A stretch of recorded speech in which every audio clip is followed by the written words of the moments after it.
Pasok. Hi guys, good morning. Magla-live muna tayo guys. Ayan, nandito yung lola ninyo sa harapan ninyo guys. So,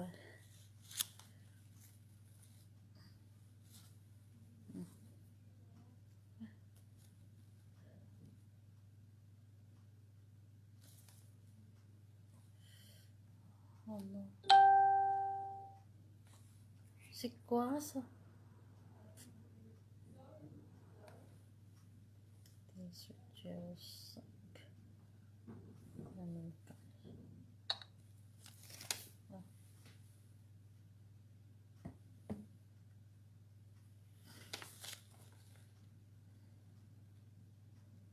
Live tayo guys. Pasok po kayo.